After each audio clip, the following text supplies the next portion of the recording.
વાંચ્યા છે, ઇકો બંધ કરી દેજો. કરંથીઓના પત્રની અંદર પહેલા અધ્યાય અને તેની 22મી કલમ અને 23મી કલમ આપણે વાંચી ગયા. વધસ્તંભે જડાયેલા ખ્રિસ્તને અમે પ્રગટ કરીએ છીએ. કેટલીક વાતો વધસ્તંભના વિષયમાં આજ સવારે આજ સાંજે તમારી સાથે વહેંચવા માંગુ છું. શરૂઆતમાં તો એ કે ઈસુ ખ્રિસ્ત વધસ્તંભ સિવાય પ્રગટ કરી શકાતો નથી. એનો અર્થ ખ્રિસ્ત જે છે, ઈસુ જે છે તે વધસ્તંભ સાથે જોડાયેલો છે. કોઈ પણ વ્યક્તિ કેવળ ખ્રિસ્તને જો વધસ્તંભને બાજુ પર મૂકીને પ્રચાર કરે તો તે સાચી સુવાર્તા કે સાચી રીત નથી. કદી પણ ઈસુ ખ્રિસ્તને વધસ્તંભથી નોખો અલગ કરી શકાતો નથી. એ એની સાથે જોડાયેલો છે, એ એના માટે જ આવેલો છે. માટે આ સંધ્યાએ પાઉલ જ્યારે કરંથીને લખે છે તે કેટલીક વાતો મેં તમારી આગળ પ્રગટ કરી. એણે એ કહે છે કે તમારી મધ્યમાં ઈસુ ખ્રિસ્તને વધસ્તંભે જડેલો પ્રગટ કર્યા સિવાય બીજું હું કંઈ ઈચ્છતો નથી. કારણ કે કદાચ ને બીજાઓના માટે તે મૂર્ખતારૂપ હોય, પણ જેઓ તારણ પામનારા છે તેઓના માટે વધસ્તંભે જડાયેલો ખ્રિસ્ત તે તો દેવનું પરાક્રમ ને દેવનું સામર્થ્ય છે. તેના સામર્થ્ય દ્વારા તેણે હજારો લાખો લોકોને અંધકારના ચુંગલમાંથી અને શતાનની ભયંકર બંદીશમાંથી છોડાવીને મુક્ત કર્યા છે. થ્રુ દેટ ક્રોસ, એ વધસ્તંભની મારફતે, વધસ્તંભ દ્વારા. તો વધસ્તંભને ખ્રિસ્તથી અલગ કરી શકાતો નથી. પહેલું. બીજી કલમમાં, બીજા અધ્યાયની બીજી કલમમાં આપણે વાંચીએ છીએ ખ્રિસ્તના વધસ્તંભને જ્ઞાનથી, સારા વક્તૃત્વથી કે સારા શબ્દોથી પ્રગટ કરી શકાતું નથી. આ બીજું. ત્રીજું, દેવના જે ખ્રિસ્ત જે છે તે સામર્થ્ય સાથે વધસ્તંભની સાથે પ્રગટ થયેલો છે. ચોથું, યોહાનની સુવાર્તાના 3જા અધ્યાયની અંદર આપણે વાંચીએ છીએ, ત્યાં આગળ કહે છે જો મને વધસ્તંભ પર ઊંચો કરવામાં આવશે, જેમ મૂસાએ રાનમાં સર્પને ઊંચો કર્યો તેમ, તો હું સર્વ લોકોને મારી તરફ ખેંચીશ. તો એકલું ખ્રિસ્તનો વધસ્તંભ સર્વને પોતાની તરફ ખેંચે છે. આપણે જેઓ અહીંયા બેઠા છે તેઓ અને આપણા સિવાય બીજા જેટલા પણ આ પૃથ્વીના પટની ઉપર છે, જેઓ વિશ્વાસી કેવડાવે છે, તેઓને જે ખેંચવામાં આવ્યા છે એ ઈસુ ખ્રિસ્તના વધસ્તંભની મારફતે ખેંચવામાં આવ્યા છે. આપણને કોઈ પણ વસ્તુ બીજું બદલી શકતી નથી. આપણને કોઈ પણ વસ્તુ ખ્રિસ્તની પાસે બીજી લાવી શકતી નથી. કેવળ તેનો વધસ્તંભ છે. કોણ છે? તેનો વધસ્તંભ છે. એ વધસ્તંભે જડાયેલો, જેના માટે તે વધસ્તંભે જડાયો, જેટલી પ્રેમ અને જેટલો દયા અને કૃપા દેખાડીને તે વધસ્તંભે જડાયો, તેણે આપણું આકર્ષણ કર્યું, આપણને પોતાની તરફ ખેંચ્યા, માટે સર્વ મૂકીને આપણે તેની પાછળ ગયા. તો વધસ્તંભ જે છે તે આપણને તેની તરફ ખેંચે છે. બીજું, આ વધસ્તંભ જે ઇટર્નલ છે, આ વધસ્તંભ સનાતન છે. It is not temporary. એ થોડાક સમયના માટે નથી. કારણ કે પ્રકટીકરણના પુસ્તકના 5મા અધ્યાયની અંદર આપણે વાંચીએ છીએ સિંહાસનની આગળ, રાજ્યસનની આગળ, 24 વડીલોની આગળ એ મારી નંખાયેલું હલવાન ઊભું રહેલું છે. શું છે મારી નંખાયેલું હલવાન? જોઈ લો એ કલમ, પ્રકટીકરણનું પુસ્તક ઝડપથી. 5મો અધ્યાય, 6ઠ્ઠી કલમ, 5 અને 6 વાંચો કોઈ. હા,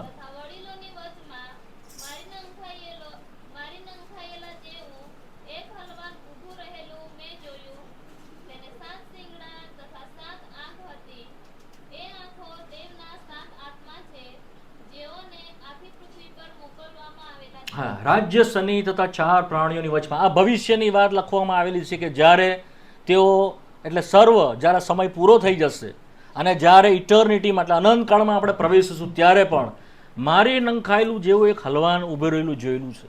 અને તે મારી તો નંખાયેલું છે પણ સ્ટીલ સ્ટેન્ડ, તે ઊભેલું છે. એનું લોહી ફ્રેશ છે, જીવન છે. આજે પણ, જો કે 2000 વર્ષ થઈ ગયા આ વાતને, આજે પણ એનું લોહી ફ્રેશ છે, જેન્યુન છે. આજે પણ તે આપણને શુદ્ધ કરે છે. આજે પણ તેનો વધસ્તંભ આપણા જીવનમાં કામ કરે છે. એ સનાતન છે વાલાઓ, ઇટર્નલ છે. માટે કેટલીક વાતોને જોઈએ એ સનાતન કયા સંદર્ભમાં છે. હિબ્રુઓનો પત્ર, ત્યાં થોડીક બાબતો લખેલી છે, થોડી થોડી વાંચીને આગળ જતા રહીશું. કૃપા કરીને હિબ્રુઓનો પત્ર તેનો 9મા અધ્યાયમાં આવીએ. હિબ્રુઓનો પત્ર તેનો 9મો અધ્યાય.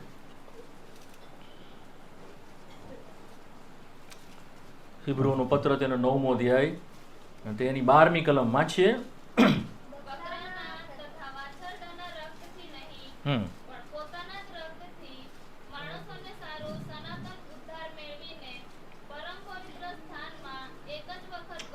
હા, અહીંયા સનાતન ઉદ્ધારના સંદર્ભમાં લખેલું છે. અચ્છા, 14મી કલમમાં વાંચીએ. 14મી કલમ.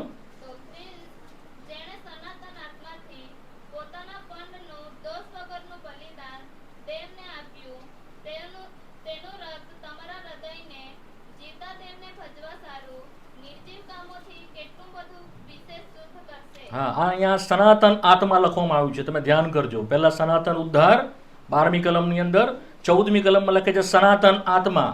હવે વાંચો 15મી કલમ. ઝડપથી વાંચજો જરા. એ જ કારણથી પહેલા કરારના વખતમાં જે ઉલ્લંઘનો કરવામાં આવ્યા હતા તે કરારના ઉદ્ધારને સારું તે પોતે મરણ પામે અને જેઓને તેડવામાં આવ્યા છે તેઓને અનંતકાળના વારસાનું વચન મળે માટે તે નવા કરારનો મધ્યસ્થ છે. અહીંયા અનંતકાળના વારસા એ શબ્દ લખેલો છે. સમય બચાવવા હું તમને ટૂંકાણમાં કહી દઉં, નહીં તો ઘણો સમય જશે. 10મો અધ્યાય અને 12મી કલમ, ત્યાં લખેલું છે એ તો પાપોને માટે એક બલિદાન સર્વકાળને માટે સનાતન બલિદાનના સંદર્ભમાં લખેલું છે. 13મો અધ્યાય અને તેની 20મી કલમની અંદર લખેલું છે હવે શાંતિનો દેવ જેણે ઘેટાના મોટા રખેવાડ આપણા પ્રભુ ઈસુ ખ્રિસ્તને સર્વકાળના કરારના રક્તથી, તે સર્વકાળના કરાર વિશે, ધ ઇટર્નલ કવનન્ટ વિશે લખેલું છે. હિબ્રુઓના પત્ર તેના 5મા અધ્યાયની અંદર, હિબ્રુઓનો પત્ર તેનો 5મો અધ્યાય તેની 9મી કલમની અંદર, અને પરિપૂર્ણ થઈને તે પોતાની આજ્ઞા પાડનાર સર્વને સારું અનંત તારણની કારણ થયો તે વિશે લખેલું છે. ટૂંકાણમાં બધી વાત અનંત અનંત અનંત ઇટર્નિટી વિશે બોલે છે, સનાતન વિશે બોલે છે. શું બોલે છે? સનાતન ઉદ્ધારના માટે, હંમેશના ઉદ્ધારના માટે સનાતન કરાર કરવામાં આવ્યો. સનાતન કરાર એ તેના દીકરા સનાતન આત્મા દ્વારા તેણે કર્યો. હમણાંનો નથી આપણો પ્રભુ. ઇટર્નલ સ્પિરિટ લખવામાં આવ્યું છે. સનાતન આત્માથી પોતાનો પડનું દોષ વગરનું બલિદાન તેણે આપ્યું. 4થા અધ્યાયની અંદર લખેલું છે તે સનાતન યાજક બન્યો છે. 7મો અધ્યાય અને તેની 24મી કલમ, પણ એ તો સદાકાળ રહે છે, તેનું યાજક પદ અવિકારી છે અને તે સદાકાળ રહેવાના માટે જીવતો રહે છે. ઇટર્નલ હાઈ પ્રિસ્ટ એ પ્રમાણે ઇંગ્લિશમાં છે. ટૂંકમાં, સાદી ભાષામાં, અનંત છુટકારાના માટે, અનંત આત્માથી સનાતન ઉદ્ધારના માટે એ સનાતન જે અવિકારી પ્રિસ્ટ કે જે યાજક થઈને આ જગતમાં આવ્યો અને પોતાના દ્વારા, પોતાના જ લોહી દ્વારા આપણે સારું તેણે ઉદ્ધારને સિદ્ધ કર્યું. કેમ? કારણ કે આપણને અનંતકાળનો ઉદ્ધાર તે મળે, આપણે અનંતકાળનું વારસ બનાવવામાં આવે. અને હિબ્રુઓના પત્રના 4થા અધ્યાયમાં લખવામાં આવ્યું છે આપણને અનંતકાળનો વિશ્રામ આપવામાં આવે. શું આપવામાં આવે છે? અનંતકાળનો વિશ્રામ. તો બધી વાત અનંતકાળ અનંતકાળ અનંતકાળ વિશે બોલે છે. It speaks about the eternal thing. માટે ખ્રિસ્તનું વધસ્તંભ અનંતકાળિક છે વાલાઓ, કારણ કે જે બલિદાન આપવામાં આવ્યું છે સનાતન બલિદાન છે. આપણે વાંચી ગયા 10મો અધ્યાયની તેની 12મી કલમમાં. સનાતન બલિદાન છે. It is not temporary. ક્ષણિક એ નથી, થોડાક સમયના માટે નથી. માટે એ બલિદાન ક્યારે થયું છે? ખરા અર્થની અંદર પૃથ્વીના મંડાણથી મારી નંખાયેલું હલવાન છે. પ્રકટીકરણનું પુસ્તક, પ્રકટીકરણનું પુસ્તક 13મો અધ્યાય 8મી કલમ, પ્રકટીકરણ 13 અને 8. તેઓના નામ સૃષ્ટિના મંડળથી મારી નંખાયેલા હલવાનના જીવન પુસ્તકમાં લખેલા નથી.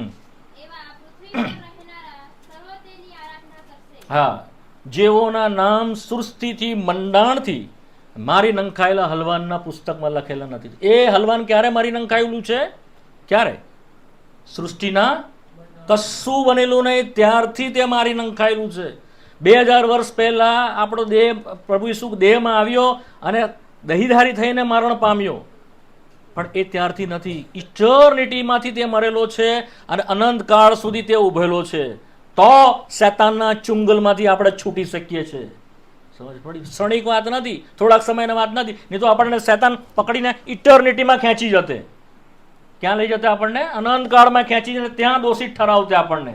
તે ત્યારથી મરેલો છે, ત્યાં સુધી એનું મરણ પ્રગટ કરવામાં આવેલું છે કે જેથી કરીને આપણને અનંત છુટકારો આપે, હંમેશને માટે, અનંત કાળના માટે આપણને ઉદ્ધાર આપે, હંમેશને માટે આપણને વારસાનું વચન મળે.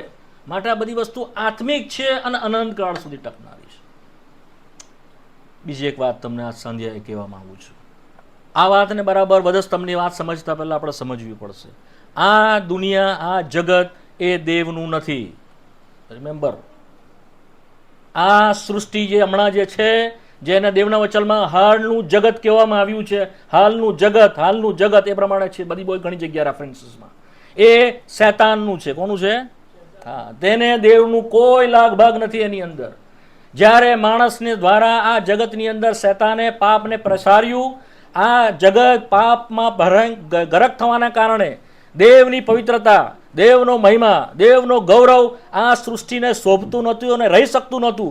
માટે દેવે તે સૃષ્ટિને છોડી દીધી. માટે નવા કરારથી લઈને જૂના કરારની અંદર દેવના વચનમાં તેને જૂની સૃષ્ટિ કહેવામાં આવ્યું છે. શું કહેવામાં આવ્યું છે? ધ ઓલ્ડ ક્રિએશન, જૂની સૃષ્ટિ. હવે જૂની સૃષ્ટિનું દેવ શું કરવાનો છે તે વિષયની વાત હમણાં હું કરવા માંગતો નથી, પણ દેવે નવી સૃષ્ટિ બનાવી છે. જૂનું કંઈ પણ નવી સૃષ્ટિમાં જવાનું નથી. ધેટ ઇઝ ધ, આ તમારા મનમાં બરાબર ઉતારવા સાંજે દો. જૂનું કંઈ પણ નવી સૃષ્ટિમાં દેવ લઈ જવાના નથી. સમજ પડી? જૂનું શું છે? પાપ, દુષ્ટતા, અંધકાર, જેનો બધોનો સામ્રાજ્ય, જેનો અધિકાર, જે ખરેખર તો ઈસુ ખ્રિસ્ત માટે બનાવવામાં આવેલું હતું. કલોસીના પત્રના 1 અધ્યાયની 15મી કલમમાં લખવામાં આવ્યું છે, તેની મારફતે, તેને માટે જગતોને ઉત્પન્ન કરવામાં આવ્યા. તે આખી સૃષ્ટિનું પ્રથમ જનિત છે અને સૃષ્ટિનું આદિકરણ છે. કોણ? ઈસુ ખ્રિસ્ત.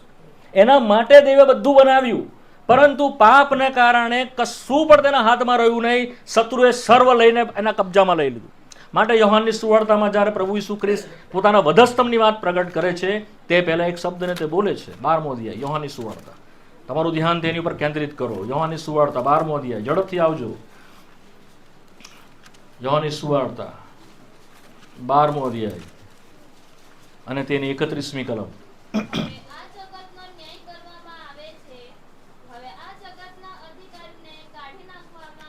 હા, હવે આ જગતનો શું કરવામાં આવે છે? ન્યાય કરવામાં આવે. જજમેન્ટ હવે છે એનું, અને જગતનો અધિકારીને શું કરવામાં આવશે? કાઢી નાખવામાં આવશે. 32મી કલમ. હા, હવે મને પૃથ્વી પર જો ઊંચો કરવામાં આવશે તો સર્વને હું મારી તરફ ખેંચીશ. અયુબનું પુસ્તક, તેનો 9મો અધ્યાય અને તેની 26મી કલમ. અયુબ 9 અને 24. ઝડપથી. હા, પૃથ્વી જે છે તો કોને સ્વાધીન કરી દીધેલી છે? હા, દુષ્ટને. દુષ્ટ કોણ છે? શૈતાન. બધું તેના અંડરમાં છે. માટે જ્યારે એણે પ્રભુ ઈસુ ખ્રિસ્તનું પરીક્ષણ કર્યું ત્યારે એણે કહ્યું, આ જગતો દેખાડ્યા, આ સર્વ મારું છે, જો તું પગે પડે મારું ભજન કરશે તો આ બધું હું તને આપીશ. બધું એની પાસે છે. આ જગતમાં દેવને કોઈ રસ નથી. આ બધું બાળી નંખાવાનું છે. પ્રભુ એક સમયે બધું બાળી નાખશે અને તે નવું બધું બનાવી રહ્યો છે. અને એ નવા બનાવે અને નવામાં આપણે પ્રવેશ લઈ જાય માટે તે સૌથી પહેલા આપણને નવા બનાવે છે. શું કરે છે આપણને? જો તમે ને હું નવા નહીં બનીએ તો તમે ને હું નવા સૃષ્ટિમાં જઈ શકવાના નથી. સમજ પડી? જે દેહથી જન્મેલું છે તે શું છે? દેહ છે. જે આત્માથી જન્મેલું તે શું છે? આત્મા છે. રોમિયોનો પત્ર, પહેલા કરંથીમાં, પહેલા 15મા અધ્યાયની તેની 25મી કલમમાં લખેલું છે, માંસ તથા લોહી દેવના રાજ્યનો વારસો પામશે. જો વાંચી જાઓ તમે, લખેલું છે 1 કરંથી 15:50. વાંચી જાઓ ઝડપથી.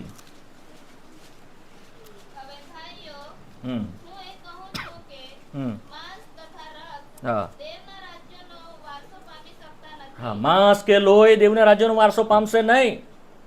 પણ કોણ પામશે દેવના રાજ્યનો વારસો? યોહાનની સુવાર્તા, તેનો 3જો અધ્યાય, તેની 6ઠી કલમ. John chapter 3, 6 and 7. 6ઠી કલમ વાંચો. યોહાન 6 ને 3 ને 6. હા હા, 5મી કલમ. હા.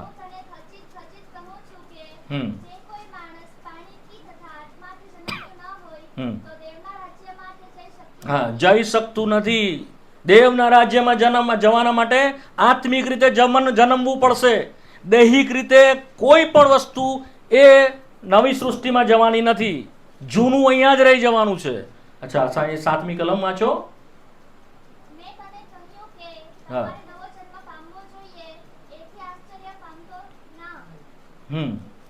તમારે નવો જન્મ પામવો જોઈએ. જૂની સૃષ્ટિનું જે સર્વ હતું, એટલે પાપ અને જેટલું એનું સામ્રાજ્ય, જે દેહથી હતું, જે શૈતાનથી હતું, જે જગતથી હતું, તેને દેવે એક ઉપાય કર્યો. ઉપાય શું કર્યો? ખ્રિસ્તનો વધસ્તંભ લાવવામાં આવ્યો. ખ્રિસ્તના વધસ્તંભને ઉપર આ બધું જે છે, જૂનું જે છે, તેને જડી દેને ખિલ્લા મારીને વધસ્તંભ પર નાશ કરવામાં આવ્યો. આ છે વધસ્તંભ. શું છે વધસ્તંભ?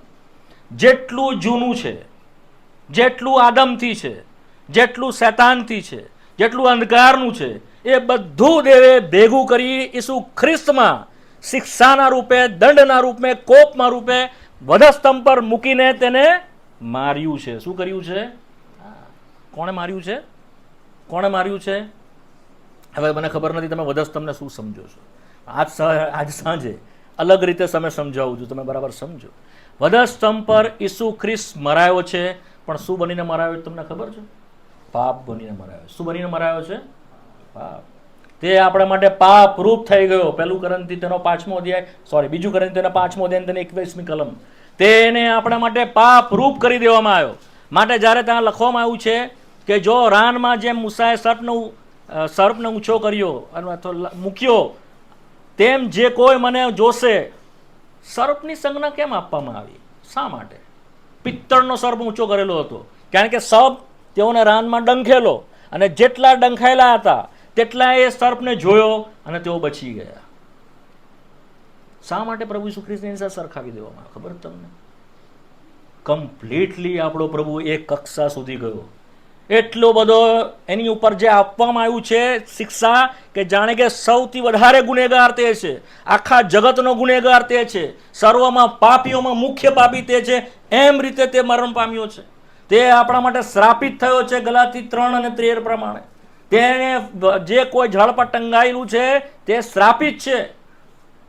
એવી રીતે તે વધસ્તંભ પર ગયો. અને કોણે તેને શિક્ષા કરી? કોણે તેને શિક્ષા કરી? કોણે? દેવે શિક્ષા કરી. કોણે કરી? દેવે. દેવ જ્યારે શિક્ષા કરી રહ્યો હતો જૂની સૃષ્ટિને, પાપને, અંધકારના તમામ કામને તે શિક્ષા કરી રહ્યો હતો. રોમિયોનો પત્ર 8મો અધ્યાય તેની 2, 3 કલમમાં લખેલું છે. વાંચી જાઓ. રોમિયોનો પત્ર 8મો અધ્યાય. ઝડપથી.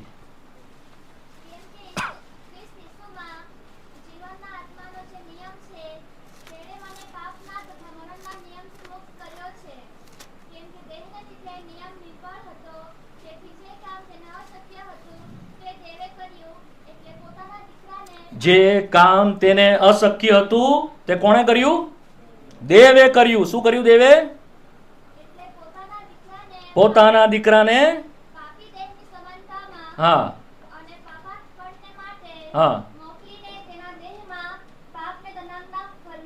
શું કરી પ્રભુએ? દેવે શું કરી?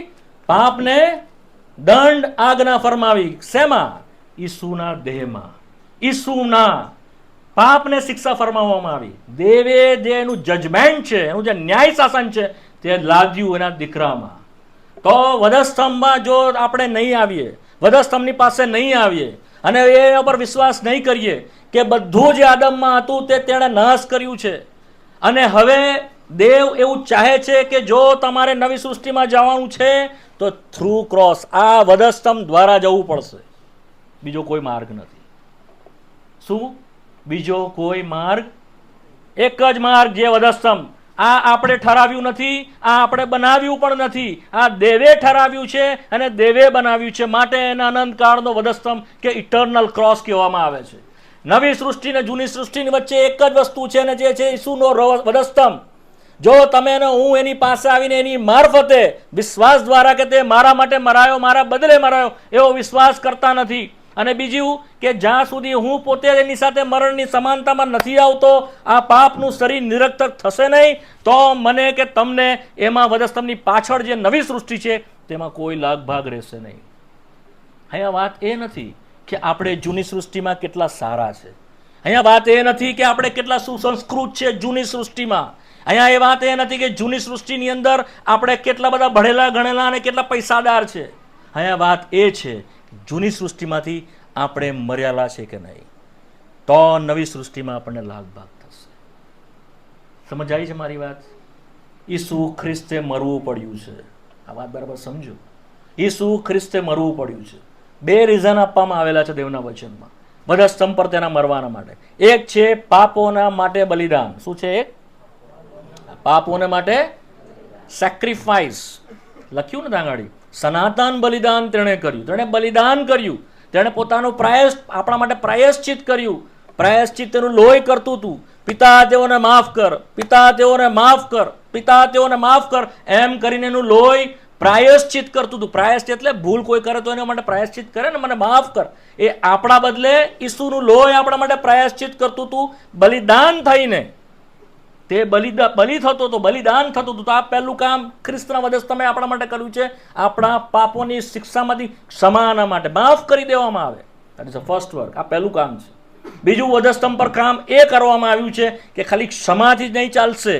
આ લોકોને ખાલી ક્ષમા આપી દે તો પૂરું નહીં થાય, પરંતુ આ પાપનું પ્રોડક્શન બંધ થવું જોઈએ. આ પાપ જ્યાંથી ઉત્પન્ન થાય છે તેને સ્ટોપ થઈ જવું જોઈએ. આ પાપનું જે કારખાનું છે તેને તાળું વાગી જવું જોઈએ. આ પાપનું કારખાનું બંધ થઈને નીલામ થઈ જવું જોઈએ. તેના માટે વધસ્તંભ છે. આ શરીરને શું કરવાનું છે? ડેટ કરવાનું. શું કરવાનું છે? મારવાનું છે, મરી જવાનું છે. સમજો છો મારી વાત? ઉદ્ધારના માટે વધસ્તંભ છે પહેલું. બીજું આપણા શરીરને યુઝલેસ કરવાના માટે, બંધ કરી દેવાના માટે વધસ્તંભ છે. હવે આ પહેલી વાત તો બહુ સરળ રીતે સમજ પડી જાય છે, પણ બીજી વાત આપણને સમજ પડતી નથી. બીજી વાત આપણને સમજ પડતી નથી. આપણે સારમાં તારણ પામ્યા પછી બી, ઉદ્ધાર પામ્યા પછી આપણને હેરાન પરેશાન શું કરે છે? શું કરે છે? આપણે રાતોરાત દૂત બની જઈએ છીએ? પ્રભુ પાસે આવ્યા પછી દૂત બની જવાય છે? હા કે ના? તમે તો બોલશો નહીં તો મને એમ થાય કે તમને સમજ નથી પડતી, કાં તમને હું પસંદ નથી. હા, તમે સમજો છો હું જે કહું છું તો? નહીં તો હું બોલ્યા જ કરીશ ને તમને કઈ ખ્યાલ નહીં આવશે. આપણને સૌથી વધારે પરેશાન શું કરે છે? આપણું શરીર ને. હા કે ના? કારણ કે તે આપણને પ્રભુ સાથે સાથે જીવવા દેતું નથી. જગતમાં ખેંચે છે.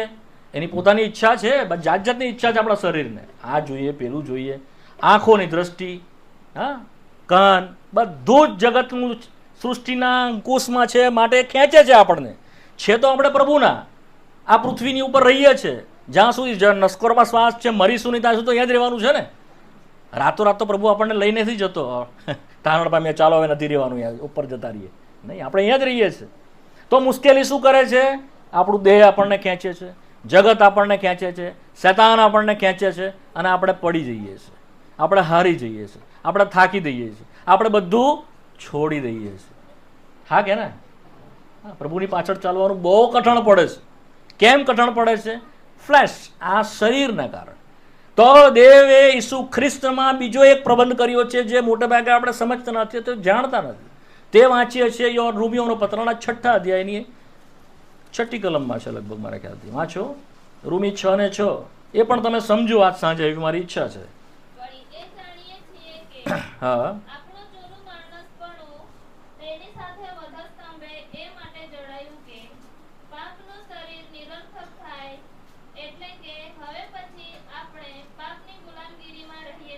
આ વધસ્તંભનો બીજો એક મિનિંગ અહીંયા આપવામાં આવ્યો છે, અર્થ આપવામાં આવ્યો છે.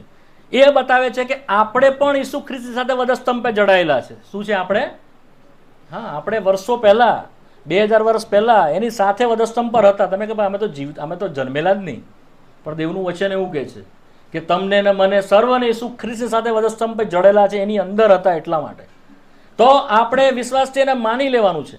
તો જ્યારે આપણે વિશ્વાસથી માનીએ છીએ કે ન કેવળ પ્રભુ ઈસુ મર્યો મારા માટે, પણ હું પણ તેની સાથે મરી ગયો, તો પાપનું શરીર શું થાય છે? નિરર્થક થઈ જાય છે. શું થાય છે? કઈ કામનું નથી રહેતું પાપનું શરીર. એટલા માટે પાપ આપણી પર રાજ કરશે નહીં. ઈસુ ખ્રિસ્ત પાપના સંબંધમાં મરી ગયો છે, અને કોના સંબંધમાં જીવે છે? દેવના સંબંધમાં. જો લખ્યું છે 10મી કલમમાં, વાંચો રોમી 6:10. હા, હા, હા, પાપના સંબંધમાં તે મરી ગયો અને દેવના સંબંધમાં જીવે છે. આપણે પણ તે જ કરીએ છીએ. વાંચો 11મી કલમ.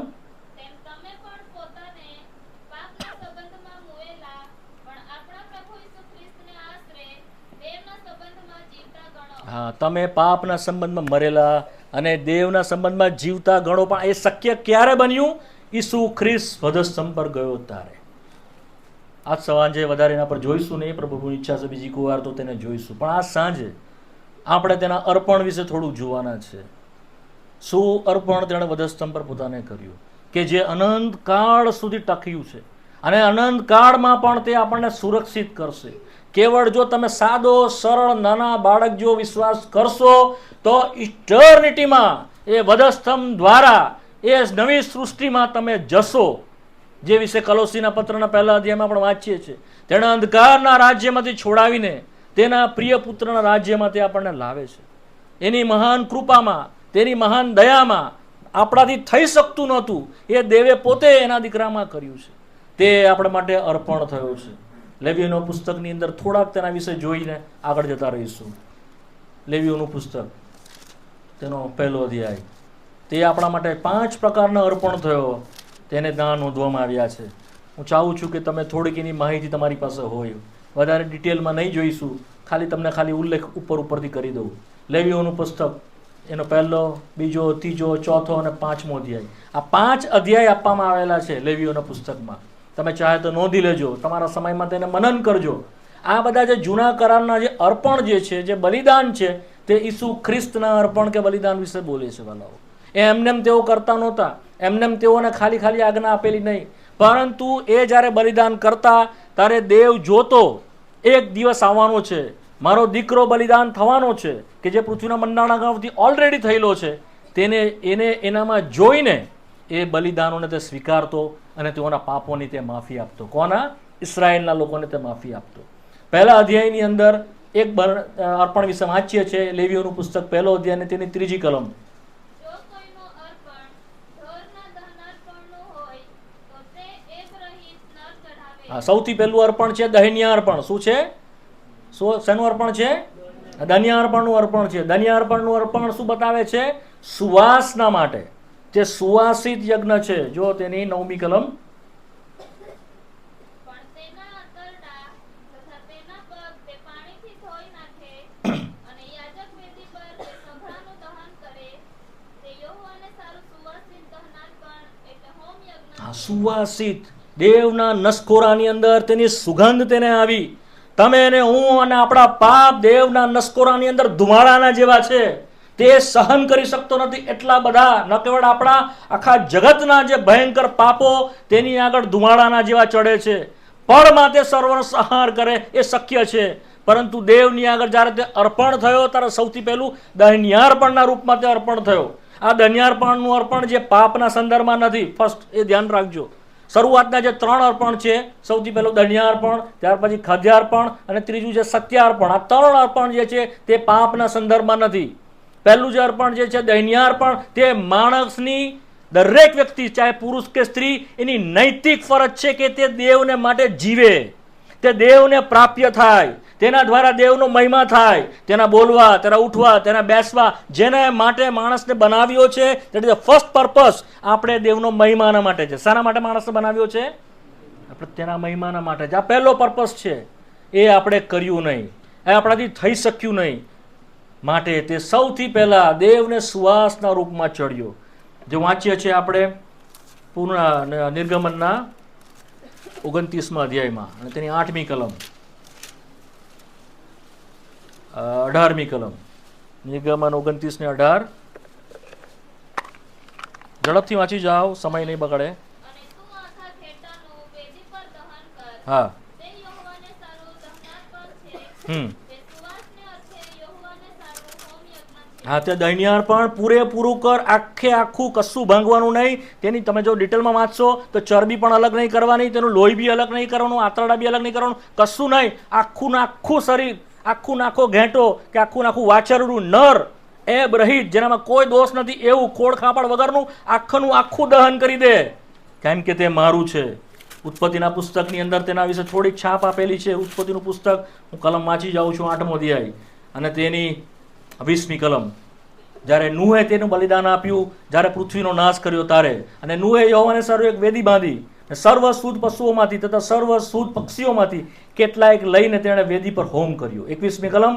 અને યહોવાને તેની સુગંધ આવી, અને યહોવાએ પોતાના મનમાં કહ્યું, વગેરે વગેરે. યહોવાને તેની સુગંધ આવી. એફએસીના પત્રના 5મા અધ્યાયની અંદર તેની બીજી કલમની અંદર આ નોંધવામાં આવ્યું છે આ અર્પણ વિશે.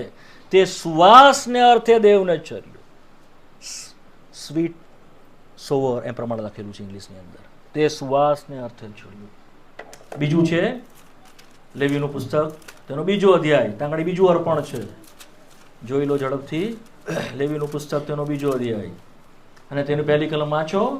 અને જ્યારે કોઈ જન યહોવાને ખાદ્યાર્પણ ચઢાવે, ત્યારે તેનો અર્પણ મેંદાનું હોય, અને તે તેના પર તેલ રેડે ને તે પર લોબાન મૂકે. હા, તેની ઉપર તેલ રેડે, લોબાન મૂકે. આ બીજું જે અર્પણ છે તે પ્રાણીઓનું નથી. આ બીજું જે અર્પણ છે તે ખાદ્ય પદાર્થનું છે. એના માટે એને ખાદ્યાર્પણ લખવામાં આવેલું છે. તે મેદાનું હોઈ શકે કે કોઈ પણ વસ્તુનું, તમે વાંચજો ડિટેલની અંદર. પણ આ બી સુવાસિત હોમ યજ્ઞ છે. એટલે સુવાસિત એટલે સુગંધીદાર.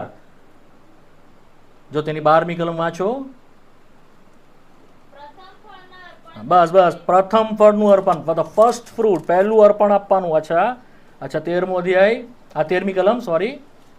અને તારે તારા ખાદ્યાર્પણના પ્રત્યેક અર્પણને મીઠાથી સલૂણું કરવું. બસ 14મી કલમ. અને જો તું યહોવા પ્રત્યે પ્રથમ ફળનું ખાદ્યાર્પણ ચઢાવે, હમ. તો તારા પ્રથમ ફળના ખાદ્યાર્પણને સારું ભરેલા કણસ બસ બસ બસ, ભરેલા કણસલા, પ્રથમ ફળ. આટલું ધ્યાન રાખો. શું છે? First fruit. તમારું પહેલું જે અન્ન ઉગે, જે કંઈ પણ તમારા ઘરમાં, ખેતરમાં જે કંઈ પણ ઉગે, એ ફર્સ્ટ ફ્રૂટ તરીકે તમારે તેને ચડાવવાનું છે. આપણે ફર્સ્ટ ફ્રૂટ તરીકે, પહેલા ફળ તરીકે પણ આપણે દેવને નિષ્ફળ ગયેલા છે. આપણું જે પ્રથમ છે તે પણ આપણે તેને આપી શકતા નથી. આપણું છેવટનું પણ તેને આપતા નથી. આપણું તેની આગળ માન્ય પણ નથી. તે સૃષ્ટિનું પ્રથમ જનિત છે. કલોસીઓનો પત્ર તેનો 1લો અધ્યાય, તેને 15 અને 16મી કલમ વાંચો ઝડપથી. કલોસી 1:15 અને 16. આ થોડી આત્મિક વાતો છે વાલાઓ. તમને મને ખ્યાલ નથી કેટલી સમજાય, પણ તમે પ્રયત્ન કરજો. પ્રભુ તમને સમજવાના માટે તમારી આંખ ખોલશે. કલોસી 1:15. અદ્રશ્ય દેવની પ્રતિમા કોણ છે? ઈસુ ખ્રિસ્ત. વાંચો. સર્વ સૃષ્ટિનો પ્રથમ જની, ફર્સ્ટ ક્રિએશન છે તે. પછી કેમ કે તેનાથી બધા ઉત્પન્ન થયા. હા જે આકાશમાં છે તથા જે પૃથ્વી પર છે, હા જે દ્રશ્ય તથા અદ્રશ્ય છે, હા રાજાસનો કે રાજ્યો કે અધિપતિઓ કે અધિકારીઓ, સર્વ તેની મારફતે તથા તેને સર્વ તેની મારફતે, તેના માટે સર્વ ઉત્પન્ન થયેલું છે. અને એ ઉત્પન્ન થયેલું હતું તેને એ ઘટિત હતું કે ઘણા દીકરાઓને ગૌરવમાં લાવવાના માટે ઈસુ ખ્રિસ્તને દુઃખ દ્વારા પરિપૂર્ણ. ફર્સ્ટ બોર્ન હતો, પહેલો ઉત્પન્ન કરાયેલો હતો, તેની મારફતે ઉત્પન્ન થયેલું હતું, સૃષ્ટિનો આદિકરણ હતો. માટે આપણા વતી ફર્સ્ટ ફ્રૂટ તરીકે તે દેવને અર્પણ થયો. હિબ્રુઓનો પત્ર તેનો 2જો અધ્યાય અને તેની 10મી કલમ. હિબ્રુ 2:10 વાંચો ઝડપથી. જેને અર્થે સગડા છે, હા, બધું ઉત્પન્ન થયું, ઘટિત હતું એ. હા, દુઃખ દ્વારા તેને પરિપૂર્ણ, આપણને મહિમામાં લઈ જવાના માટે, આપણને ગૌરવમાં લઈ જવાના માટે ફર્સ્ટ ફ્રૂટ તરીકે, પહેલું ફળ તરીકે તે અર્પણ થયું. આ બીજું હતું. ત્રીજું છે સાત્ય અર્પણ. લેવીઓનું પુસ્તક તેનો 3જો અધ્યાય, ઝડપથી પહેલી કલમ. લેવી 3:1. ઝડપથી, મારો સમય બહુ ફાસ્ટ જાય છે. શાંત્યાર્પણનો યજ્ઞ હોય, અને જો તે ઢોર ચડાવે, પછી તે નર હોય કે નારી હોય, તો યહોવા પ્રત્યે તે એવી રીતનો ચડાવે. અને તે બસ બસ બસ, બીજું ત્રીજું અર્પણ શું છે? શાંત્યાર્પણ છે. શાંતિના માટે થયેલું તે અર્પણ છે, જે આપણને વાંચીએ છીએ રોમીયોનો પત્ર તેના 5મા અધ્યાયની પહેલી કલમ. ઈસુ ખ્રિસ્ત આપણા માટે સમાધાન કે શાંતિ બન્યો છે. તેની મારફતે દેવે આપણી સાથે શાંતિ કરી છે કે સમાધાન કર્યું છે. વાંચી જાઓ રોમી 5:1 ઝડપથી. વાંચો વાંચો વાંચો ઝડપથી. ત્યારે આપણને વિશ્વાસથી ન્યાયી ઠરાવવામાં આવ્યા છે. હા. તેથી આપણે આપણા પ્રભુ ઈસુ ખ્રિસ્તને આશ્રય દેવની સાથે સમાધાન પામીએ છીએ. હા, દેવની સાથે આપણને ઈસુ ખ્રિસ્તની મારફતે સમાધાન કરવામાં આવ્યું છે. કલોસીઓનો પત્ર પહેલો અધ્યાય 20મી કલમ. કલોસી 1:20. તેનો વચન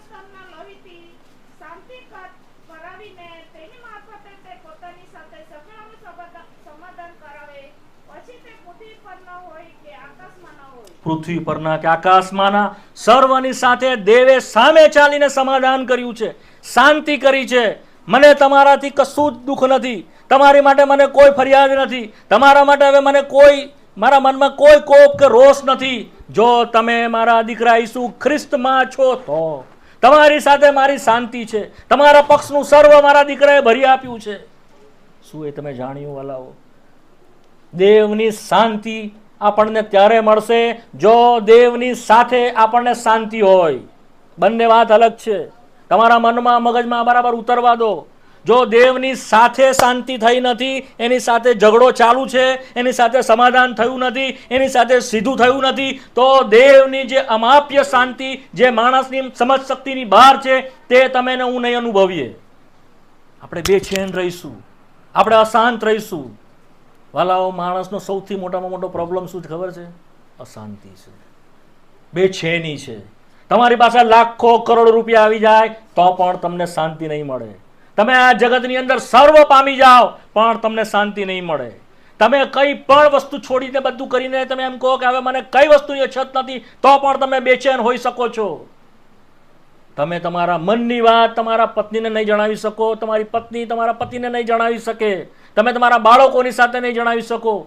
એ ખાલીપો, એ બેચેની કેવળ દેવનો આત્મા જે શાંતિ ઈસુ ખ્રિસ્તમાં આપવામાં આવેલી છે તેનાથી તે દૂર કરે છે. તમારું બેચેન મનને તે શાંત કરી શકે છે. ઈસુના લોહીમાં એ પ્રાવધાન છે. તે શાંત્યાર્પણ થયો છે. શાંતિ કર પિતા, શાંતિ કર, એમ કહીને તે વચ્ચે આવ્યો. તેણે વેરને દૂર કર્યું છે. વાંચીએ છે એફએસી નો પત્ર 2 અધ્યાય, એફએસી પત્ર 2 અધ્યાય 16મી કલમ. અને વધસ્તંભ ઉપર વેરને મારી નાખીને હા, એ દ્વારા એક શરીરમાં તેમની સાથે બંનેનું સમાધાન કરાવવાને તેણે પોતાના દેહથી વિધિઓમાં સમાયેલી આજ્ઞાઓ સાથેના નિયમશાસ્ત્રરૂપ વેરને નાબૂદ કર્યું. વધસ્તંભની ઉપર વેરને મારી નાખ્યું. નો મોર એનિમી. દરેક શત્રુતા જે દેવની સામે આપણી હતી તેને પણ તેને અટકાવી દીધી, તેણે તેને દૂર કરી. શું કોઈની પાસે સામર્થ્ય છે? દેવના કોપને શાંત કરવાનો કોઈની પાસે સામર્થ્ય છે? દેવનો ગુસ્સો જે આખા જગતની ઉપર તોડાઈ રહેલો છે, ગમે તારે જ્યારે શરણશીંગડું વાગશે અને ઉંચકાઈ જશે મંડળી, પછી દેવનો ભારે કોપ, પ્રેક્ટિકલમાં તમે વાંચશો તો સપ્ર કોપના પ્યાલાઓ રેડી દેવામાં આવશે. તે દિવસે જે ન્યાય પ્રગટ કરવામાં આવશે, કોઈ સફર નહીં કરી શકે, કોઈ તેની આગળ ઊભું નહીં રહી શકે. વાલાઓ, આ શાંતિની સુવાર્તા આજે ખુલ્લી છે, કૃપાનો દ્વાર આજે ખુલ્લો છે, અને એને કૃપાની સુવાર્તા કહેવામાં આવે છે. તો જો કોઈ તે કૃપાની સુવાર્તા સાંભળે તો કૃપા કરીને તેની પાસે આવો અને સ્વીકારી લો કૃપાની સુવાર્તાને. એ કૃપાનો દરવાજો બંધ થઈ જાય પછી દેવ શાંતિથી વાત નહીં કરે. પછી કેવળ તેની ખાઈ નાખનાર અગ્નિ અને તેનો કોપ વાત કરશે. કોણ પોતાને બચાવી શકશે? શું ત્યાં સુધી તમે ઢીલ મૂકશો? શું ત્યાં સુધી તમે રાહ જોશો? સત્યાર્પણ બન્યો. લેવી 4, લેવીનું પુસ્તક તેનો 4થો અધ્યાય, બીજી કલમ, ઇઝરાયેલ પુત્રોને એમ કહે, ત્રીજી કલમ.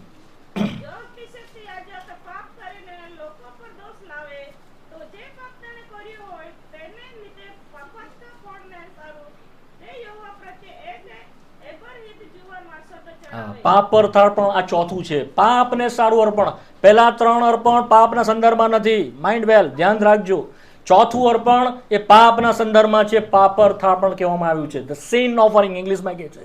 તે દ્વારા આપણા પાપનો છુટકારો કરવામાં આવ્યો છે. તે દ્વારા આપણને પાપની ગુલામીમાંથી છોડાવવામાં આવ્યા છે. બીજું કરંથી તેનો 5મો અધ્યાય અને 21મી કલમ ત્યાં લખવામાં આવ્યું છે. જે મેં શરૂઆતમાં જ કહ્યું, તે આપણે સારું પાપ રૂપ થઈ ગયો. વાંચી જાઓ બીજું કરંથી 5મો અધ્યાય અને 21મી કલમ. ઇમ્પોર્ટન્ટ છે. આપણે તેનામાં દેવના ન્યાયીપણા રૂપ થઈએ માટે જેણે પાપ જાણ્યું ન હતું તેને તેણે આપણે વાસ્તે પાપ રૂપ કર્યું. ઇંગ્લિશમાં છે હી બીકેમ સિન. તે પાપ જ થઈ ગયો. હી બીકેમ સિન, જેણે પાપ જાણ્યું નહીં. જ્યારે તેના શિષ્યો તેની સાથે રહેતા હતા, તે શિષ્યો તેને બહુ નજીકથી જોયો, માટે પિત્તર તેના વિશે લખ્યું, તેણે કદી પાપ કર્યું નહીં, તેના મોંમાં કદી કપટ માલુમ પડ્યું નહીં. યોહાને તેને બહુ નજીકથી જોયો અને જોતા જોતા કહ્યું કે તેનામાં પાપ નથી. નો સિન ઇન હિમ, તેનામાં પાપ છે જ નહીં. પાઉલ કે છે તે પાપ તેના વિચારમાં નથી, જેણે પાપ જાણ્યું નહીં. શું કે છે? Knew not sin. પાપ જાણ્યું નહીં, પાપ કર્યું નહીં, તેનામાં પાપ નથી. તેણે પોતે દાવો કરતા યોહાનની સુવાર્તાના 8મા અધ્યાયની અંદર લખવાતા કહે છે 47-46મી કલમમાં, તમારામાંનો કોણ મારામાં પાપ સાબિત કરે છે? નો વન કેન. કોઈ કરી શક્યું નહીં એનામાં પાપ. તેના બોલવામાં પાપ નહીં, તેના જોવામાં પાપ નહીં, તેના ચાલવામાં, ઉઠવા બેસવામાં નો સીન. એબ રહિત અર્પણ, નિર્દોષ નિષ્કલંક. પહેલા પિત્તર તેનો પહેલો અધ્યાય 18મી કલમમાં કહે છે, ખ્રિસ્ત કે જે નિર્દોષ નિષ્કલંક હલવાના જેવો છે, તેના લોહીથી તમારા પાપની માફી કે ઉદ્ધાર કે તમને છોડાવવામાં આવેલા છે. સોના રૂપાથી નહીં કે કોઈ પણ મૂલ્યવાન વસ્તુથી નહીં, ઈસુના લોહી દ્વારા. તો તે આપણા માટે શું બન્યો છે? પાપરથાળ આપણે બન્યો. એ જ વાત આપણે કોલોસી 1:14 લખેલું છે, હિબ્રુ 9:22. સમય નથી, આપણે એને છોડી દઈએ છીએ. 5મું છે ટ્રેસપાસ ઓફરિંગ, દોષાર્થાળ પણ. શું કરે છે? દોષના માટે આપવામાં આવેલું છે. સમય તો છે નહીં એને વધારે જોવાનો, તમે તમારા સમયમાં જોયું. એ શું છે? દોષને માટે કરવામાં આવેલું અર્પણ છે. 4 અર્પણ જે થઈ ગયા તે હતા, પાપના સંદર્ભમાં પણ એક હતું, પણ આ ઇમ્પોર્ટન્ટ અર્પણ એટલા માટે છે કે એ આપણા વિવેક સાથે જોડાયેલું છે. શાની સાથે જોડાયેલું છે? વિવેક, કોન્શિયસ સાથે, જે આપણને દોષિત ઠરાવે છે. શું કરે છે આપણને? તમે પાપ કરો અને પાપ કર્યા પછી પ્રભુ તમને ક્ષમા આપે તો પણ તે તમને ડંખ્યા કરે છે ને, ડંકે છે ને, મેં ખોટું કર્યું, મેં ખોટું કર્યું. એ કોણ છે? અંદર કોણ છે? આપણો વિવેક છે. શું છે? કોન્શિયસ છે. ઘણા બધા એવા છે કે જેઓ પ્રભુ ઈસુ પાસે નથી આવ્યા તો પણ જો તેઓ ખૂન કરે કે ચોરી કરે કે લૂંટફાટ કરે તો તેઓને ડંખે છે. ડંખે છે ને, એ શું છે? કોન્શિયસ છે. દોષ મૂકે છે. અંતઃકરણ એ દેવે આપણી અંદર મૂકેલું છે. એનાથી પણ આપણને કોઈ છોડાવે તે કોણ છે? ઈસુનું બલિદાન, દોષાર્થાળ પણ. હવે કોઈ દોષ નહીં એમ કે છે. શું કે છે? કોઈ દોષ, તમે નિર્દોષ છો. શું કે છે? તમે નિર્દોષ છે. જો વાંચીએ છે યશાયા 53:6. આપણે સર્વ ખેતાની પેઠે ભટકી ગયા છીએ, દરેક પોતપોતાને માર્ગે વળી ગયો છે, અને યહોવાએ તેના પર આપણ સર્વના પાપનો ભાર મૂક્યો છે. હા, અને 11મી કલમ કહે છે, આપણા સર્વ તેણે પોતાના માથા પર લીધા છે, ને તેથી કરીને આપણને નિર્જીવ કામોથી, ડેડ વર્ક્સથી આપણને છુટકારો આપે છે. હિબ્રુનો પત્ર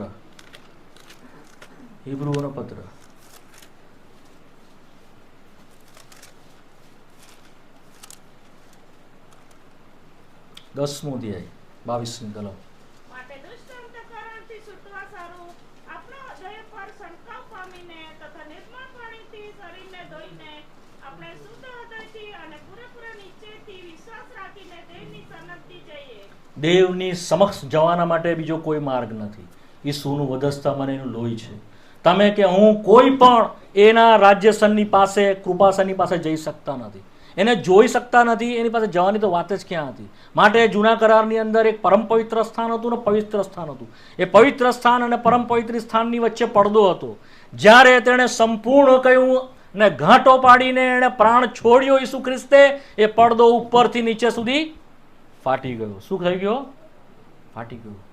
પરમ પવિત્ર સ્થાન, જ્યાં દેવની શેખેમાં ગ્લોરી છે, એની પ્રત્યક્ષ હાજરી છે, જ્યાં દેવની વાણી છે કે જે 2 કરુબોની મધ્યથી મૂસા સાંભળતો અને પ્રમુખ યાજક સાંભળતો વર્ષમાં એક જ વખત, કે જ્યાં ગાડી કોઈ માણસ જો લોહી વગર જાય તો જીવતો નહીં રહે, મરી જાય.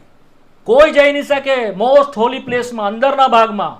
તેણે પોતાના શરીરમાં થઈને માર્ગ ખોલ્યો કે આપણે પરમ પવિત્ર સ્થાનમાં દોષ વગર જઈ શકીએ. નો ગિલ્ટી કોન્શિયસ એટ ઓલ. કોઈ પણ હવે દૂષિત અંતઃકરણ નહીં. તમારા માટે હવે મારા મનમાં નથી. હિબ્રુનો પત્ર તેના 10મા અધ્યાયમાં 19મી કલમમાં તે વાંચીએ છીએ. 19 ને 20મી કલમ. મારા ભાઈઓ, તેણે આપણે સાર પડતામાં થઈને એટલે પોતાના શરીરમાં થઈને એક નવો તથા જીવતો માર્ગ ઉગાડ્યો છે. છે. તેને પોતાના શરીરમાંથી જીવતો અને ન્યૂ વે ઉઘાડ્યો છે. પછી એ માર્ગમાં થઈને ઈસુના રક્ત દ્વારા પરમ પવિત્ર સ્થાનમાં પ્રવેશ કરવાના આપણને હિંમત છે. આ દોષાર્થ આપણને લીધે બન્યું છે, દોષ દૂર કરવામાં આવ્યો છે, તો એની હાજરીમાં આપણે જઈ શકીએ છીએ હિંમતથી. તમે ને હું એને હાબા બાપ કહીને હાથ મારી શકે છે એમને એમ નહીં. આપણે એને કહીએ છીએ ને તે આપણું માને છે એમને એમ નહીં. ધીસ ઓફરિંગ, એણે પોતાનું અર્પણ કર્યું છે. આ 5 પ્રકારના અર્પણ કે જે સનાતન ગણાયેલા છે અને એ બોલાય છે આપણા માટે હંમેશના માટે. ઇટર્નિટીમાં પણ એ ત્યાં રહેશે, અનંતકાળમાં પણ એ ત્યાં રહેશે વાલાઓ. માટે આ વધસ્તંભ બહુ ઇમ્પોર્ટન્ટ છે. શું તમે એ વધસ્તંભને ગળામાં લટકાઈને ફરવા માંગો છો? શું એ વધસ્તંભને કોઈ મંદિરની ઉપર, આપણે ઘરની ઉપર મૂકીને એને મૂકવા માંગો છો? એનો અર્થ સમજો વાલાઓ, એનો અર્થ સમજો. જો એ વધસ્તંભે તમારા જીવનમાં કામ કર્યું નથી તો હજુ પણ તમે ખ્રિસ્તના પ્રેમથી અને દેવના પ્રેમથી દૂર છો. તમે હજુ પણ એ જૂની સૃષ્ટિમાં છો જે દેવ બહુ વહેલો તેનો નાશ કરી નાખશે. જો તમારે નવી સૃષ્ટિમાં આવવું છે તો એ વધસ્તંભને સ્વીકારો. બહુ નમ્રતાની સાથે વધસ્તંભની પાસે આવો. જ્યાં સનાતન અર્પણ થયેલું છે એને સ્વીકારીને કહો, હા બાપ, આ અર્પણ મારા માટે કરેલું છે, હું એના પર વિશ્વાસ કરું છું. મારાથી આમાંનું એક પણ પણ લાવી શકવાની ક્ષમતા નહોતી. નથી મારાથી દનિયાર પણ લવાય, કે મારે તમને બધું જ આપવું જોઈતું હતું, નહીં આપી શકાયું. મારે તમારી ફર્સ્ટ ફ્રૂટ મારે આપવાનું હતું, તે આપી શકાય એમ નહોતું. તમારી સાથે શાંતિ થઈ શકે, શાંત્યાર્પણ પણ મારી પાસે નહોતું. પાપની કિંમત ભરી અપાય એવું પાપાર્થાર્પણ પણ મારી પાસે નહોતું. દોષ દૂર કરે એવું દોષાર્થાર્પણ પણ મારી પાસે નહોતું. તમારી સ્તુતિઓ, તમારો આભાર. તમારા દીકરાએ 5 અર્પણ મારા વતી આપ્યું છે. હું એના પર વિશ્વાસ કરું છું અને મોંથી કબૂલાત કરું છું, તે મારો ઉદ્ધાર કરનાર છે. બસ આટલું જ કહો, આ બધું તમારું થશે. શું એ વધસ્તંભની પાસે કદી પણ આવ્યા? પ્રશ્ન એ નથી કરતો ભલાઓ. ફરીને ફરી જેટલી વાર તમારી મધ્ય આવું છું, તમારા જીવનમાં કેટલા ચમત્કાર થયા પ્રભુને કોઈ લેખે નથી, પ્રભુ ગણશે પણ નહીં. એને તમારા જીવનની અંદર કેટલા પ્રભુએ આશીર્વાદ આપ્યા, કોઈ વસ્તુ લેખે નથી, ગણશે પણ નહીં. જે એણે ઠરાવ્યું છે તેને જો તમે નકારો તો તમે દેવને નકારો છો.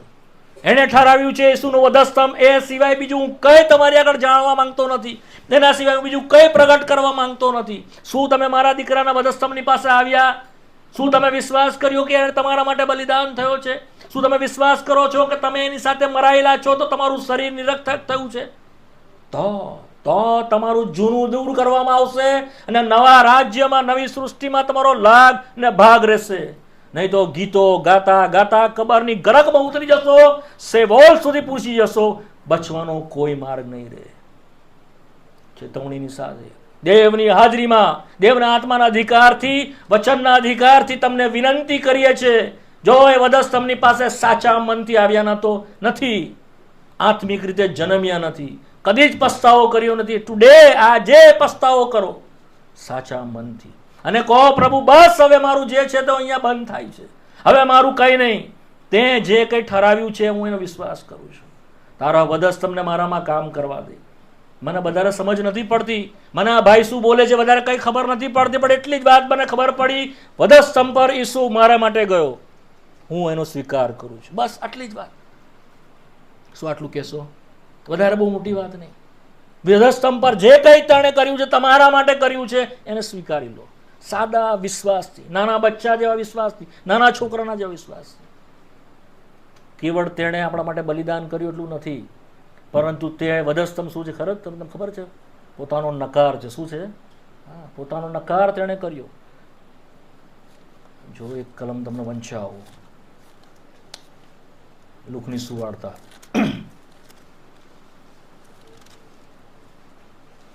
14મો અધ્યાય 26મી કલમ. જો કોઈ મારી પાસે આવે અને પોતાના બાપનો, માનો, પત્નીનો, છોકરાનો, ભાઈઓનો તથા બહેનોનો, હા પોતાના જીવનો પણ દ્વેષ ના કરે તો તે મારો શિષ્ય થઈ શકતો નથી. પોતાના જીવનો શું કરે? દ્વેષ કરે. આ છે વધસ્તંભ. અચ્છા, માર્કની સુવાર્તામાં આવો. વધસ્તંભ શું છે? 8 મારા ખ્યાલથી 8મો અધ્યાય છે, જોઈ લઈએ. હા, 8મો અધ્યાય 34મી કલમ.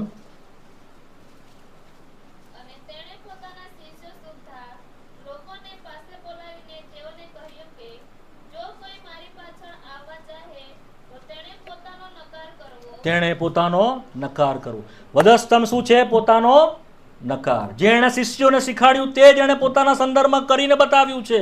તેણે પોતાને નકાર્યો, તેના લોકોએ તેને નકાર્યો, તે પોતે પોતાના જીવનો દ્વેષ તેણે કર્યો. રોમીઓના પત્રની અંદર હું કલમ વાંચી જાઉં છું, તમે સાંભળી લો. હું ખાલી તમને વંચાવી દઉં છું તો સમય બગડશે. રોમીઓનો પત્ર તેનો 15મો અધ્યાય અને તેની બીજી કલમ, ત્રીજી કલમ છે, રોમી 15:3. કેમ કે ખ્રિસ્ત પોતે પોતાની મરજી પ્રમાણે કરતો નહોતો. કદી તેણે પોતાની મરજી પૂરી કરી નહીં, તેણે કદી પોતાની ઈચ્છા પૂરી કરી નહીં. યોહાનની સુવાર્તામાં વાંચીએ છીએ, તારી ઈચ્છા પૂરી કરવાને હું આવ્યો છું. તેની ઈચ્છા પૂરી કરવી એ મારું અન્ન છે. થ્રુઆઉટ એને આખા જીવનમાં 33.5 વર્ષ પૃથ્વી ઉપર તે પોતાનો નકાર કર્યો. હું નહીં, તું. હું નહીં પિતા, તારી ઈચ્છા. મારી ઈચ્છા નહીં પણ તારી ઈચ્છા. જન્મથી લઈને વધસ્તંભ પર ગઈને સંપૂર્ણ કર્યું ત્યાં સુધી તેણે પોતાને નકાર્યો છે. Not I but father. હું નહીં પિતા પણ તું. એ જ વાત આપણે શાસ્ત્રના 40મા અધ્યાયમાં અને હિબ્રુના પત્રના 10મા અધ્યાયમાં લખે છે કે જગતના અવતારની સાથે તેણે કહ્યું, જો તારી ઈચ્છા પૂરી કરવાના માટે હું આવ્યો છું, બીજું કંઈ નહીં. ગેસમાના બાગની અંદર બી તેણે આ જ પ્રાર્થના કરી, મારી નહીં પણ તારી ઈચ્છા, મારી નહીં પણ તારી ઈચ્છા. વિલિંગલી, રાજી ખુશીથી આપણા બોજ અને આપણા પાપ તેણે પોતાના માથા પર લીધા અને અર્પણ થયો. વધસ્તંભ એ સૂચવે છે. આપણે કેવળ એટલું સમજીએ છીએ તેણે શારીરિક પીડા, હા શારીરિક પીડા તેણે ભોગવી. જોઈ લો તે પણ તમે થોડુંક હું તમારી સાથે વહેંચી લઉં. આઈ એમ સોરી, મને માફ કરજો, થોડોક તમારો સમય હું લઈશ, પણ આ ઇમ્પોર્ટન્ટ છે. કદાચ તમારી સાથે બીજી વાર મારાથી વહેંચાય કે નહીં વહેંચાય, આઈ ડોન્ટ નો, બટ પ્રભુએ તક આપી છે તો હું તમારી સાથે વહેંચીશ. ગીતોના ગીતમાં આવો, ગીત સોંગ ઓફ ધ સોલોમન, ગીતોનું ગીત. થોડીક વાત તમારી સાથે વહેંચી દઉં. કેટલા હદે તેણે દુઃખ સહન કર્યું છે. યશાયાના પહેલા આવશે ગીતોનું ગીત, તેનો 5મો અધ્યાય. ઝડપથી હું ખાલી કલમ ટાંકી દઈશ, તમે જોઈ લેજો. ગીતોનું ગીત તેનો 5મો અધ્યાય 10મી કલમ વાંચો. મારો પ્રીતમ ગોરો તથા લાલચોળ છે, તે 10,000માં શિરોમણી. આ ઈસુ ખ્રિસ્તના સંદર્ભમાં લખાયેલું છે. મારો પ્રીતમ ગોરો તથા લાલચોળ છે, તે 10,000માં શિરોમણી. ઇટર્નલ બ્યુટી વિશે બોલે છે. અનંતકાળી તેની સુંદરતા જે છે, એની આત્મિક સુંદરતા છે ઈસુ ખ્રિસ્તની, તેના સંદર્ભમાં બોલે છે. તે ગોરો, વ્હાઈટ, એ બતાવે છે તેની સુંદરતા, એટલે પવિત્રતાના સંદર્ભમાં છે. તેના જેવો પવિત્ર બીજું કોઈ નથી. તે પવિત્રતામાં મહિમાવાન, સ્તોત્રમાં ભયયોગ્ય છે. તેની આગળ આકાશ પણ નિર્મળ નથી, ચંદ્ર પણ નહીં, તારા પણ નહીં, દૂતો પણ નહીં, સંતો પણ નહીં, કોઈ પણ તેની આગળ પ્યોર નથી. એટલો પવિત્ર અને શુદ્ધ પરમેશ્વર એ ઈસુ ખ્રિસ્ત છે. એ સફેદ વિશે બોલે છે. પણ શું કહે છે? તે લાલચોળ થયો, લોહીથી રંગાયેલો. આ પૃથ્વી પર આવ્યો તારે જ્યારે વધસ્તંભ સુધી ગયો, આખો લોહી લુહાણ થઈ ગયો. તેના વિશે તે બોલે છે. વાંચીએ છીએ 11મી કલમ વાંચો. તેનું માથું ઉત્તમ પ્રકારના સોના જેવું તેનું માથું ઉત્તમ પ્રકારના સોના જેવું. વાંચો. તેની લટો ગુચ્છાદાર તથા કાકડા જેવી કાળી છે. હા, તેનું માથું કેવું કુરૂપ થયું. માથીની સુવાર્તા 27મો અધ્યાય. ઝડપથી આવો. 29મી કલમ. માથી 27 ને 29. ઝડપથી. અને તેઓએ કાંટાનો મુગટ ગૂંથીને તેના માથા પર મૂક્યો, ને તેના જમણા હાથમાં સોટી આપી, ને તેની સામા ઘૂંટણ ટેકીને તેના ઠઠ્ઠા કરતા કહ્યું કે, ઓ યહૂદીઓના રાજા, સલામ. તેનું માથું જે ઉત્તમ સોના, અને કે છે ઉત્તમ સોના, ઉત્તમ પ્રકારના સોના જેવું તેનું માથું, લઠો તેને ગુચ્છાદાર. આત્મિક વર્ણન છે વાલાઓ આ. પણ દૈહિક રીતે ત્યારે આવ્યો ત્યારે લખવામાં આવ્યું છે તેના માથાની ઉપર કાંટાનો મુગટ તેને મૂક્યો અને એના માથાની ઉપર તે દબાવ્યો, જેથી લોહીની ધારાઓ ત્યાંથી વહી નીકળી. બીજું વાંચીએ છીએ 12મી કલમ. તેની આંખો પાણીના ઝરણા પાસે ઉભેલા હોલા જેવી છે. ગીતોનું ગીત 5મો અધ્યાય તેની 12મી કલમ. તે દૂધથી ધોયેલી યોગ્ય રીતે બેસાડેલી છે. માર્કની સુવાર્તાના 14મા અધ્યાયની 65મી કલમમાં લખવામાં આવ્યું છે તેઓએ તેનું મોંને ઢાંકી દીધું, તે જુએ નહીં માટે તેઓએ તેને બંધ કરી દીધું. માર્કની સુવાર્તા 14મો અધ્યાય 65મી કલમ. પછી કેટલાક તેના પર થૂકવા તથા તેનું મોં ઢાંકવા તથા તેની મુક્કીઓ મારીને તેને કહેવા લાગ્યા, તું પ્રબોધક હોય તો કઈ બતાવ. ભાલાદાર હોય તેને તમાચા માર્યા. 13મી કલમ 5મો અધ્યાય, તેના ગાલ સુગંધીદાર કાયરા જેવા તથા સુગંધીઓથી પળો જેવા છે, જેમાંથી બોરનો અરક ઝરતો એવી ગુલછડી જેવા તેના હોઠ છે. આવા હોઠની ઉપર જ્યારે તે સત્યતા ઉચ્ચારતો તો યોહાનની સુવાર્તા 18મો અધ્યાય, યોહાનની સુવાર્તા 18મો અધ્યાય. આવો ઝડપથી યોહાનની સુવાર્તા 18મો અધ્યાય 22 અને 23મી કલમ વાંચો ઝડપથી. જ્યારે તેણે એમ કહ્યું, હા ત્યારે સિપાહીઓમાંના એક પાસે ઊભો હતો. હા તેણે ઈસુને તમાચો મારીને કહ્યું, ઈસુને તમાચો મારીને કહ્યું. "શું તું પ્રમુખ યાજકને એવી રીતે ઉત્તર આપે છે?" હા 23મી કલમ. ઈસુએ તેને ઉત્તર આપ્યો કે, હા. "જો મેં ખોટું કહ્યું હોય તો તે સાબિત હા. કર. પણ જો ખરું કહ્યું હોય તો તું મને કેમ મારે છે?" હા, તું મને કેમ મારે છે. એના મોંમાંથી કોઈ પણ એવી બાબતો નીકળેલી નહીં. પિત્તર મેં તમને હમણાં જ કહ્યું, એના વિશે સાક્ષી આપી છે. પહેલું પિત્તર તેનો 2જો અધ્યાય, તેના મોંમાં કદી કપટ માલુમ પડ્યું નહીં. તેણે કદી સામે ધમકી પણ આપી નહીં. પહેલું પિત્તર તેનો 2જો અધ્યાય, તેની 23મી કલમ 22 અને 23. પહેલું પિત્તર 2, 22, 23. તેણે કંઈ પાપ કર્યું નહીં. કઈ પાપ નહીં કર્યું. અને તેના મોંમાં કદી કંઈ કપટ માલુમ પડ્યું નહીં. હા, તેણે નિંદા સહન કરીને સામી નિંદા કરી નહીં. તેણે નિંદા સહન કરીને સામી નિંદા કરી નહીં. લુકની સુવાર્તા 23મો અધ્યાય, તેની 36મી કલમ, એ હોઠોને તેઓએ બોરથી પલાળેલો સરકો તેને ચખાડ્યો. કોઈ અસત્યતા તેના મુખમાં નહોતું, કોઈ કપટ તેના મુખમાં નહોતું. આખા જીવન તેણે સુવાર્તા, દેવની સુવાર્તા આપી. સારી વાતો તેણે કરી, લોકોનું ભલું કરતી વાતો તેના મોંમાંથી નીકળી. પહાડ પરનું ભાષણ જે માથીની સુવાર્તાના 5, 6 અને 7માં જે ઉચ્ચારાયેલું છે, આજે પણ તેને લોકો ક્લેમ કરે છે, એના જેવું કોઈ માણસ કદી બોલ્યું નથી. એવી રાજ્યની, આકાશના રાજ્યની માર્મિક વાતો તેના હોઠોમાંથી નીકળી. તેઓએ તેને સરકો, બોરથી ભરેલો સરકો આપ્યો. માથીની સુવાર્તા 23મો અધ્યાય 36મી કલમ. લખો, વાંચો, ઝડપથી વાંચો. બીજો એક જણ ગીતશાસ્ત્ર 69માં બીજી એક કલમ કાઢજો. એક જણ પેલી વાંચી જાઓ. હું તમને ખચિત કહું છું કે એ બધું આ પેઢી ઉપર આવશે. હા, શું વાંચ્યું? લુકની સુવાર્તા 23મો અધ્યાય 36મી કલમ. માથીમાં, I am sorry, very sorry, look 23:36.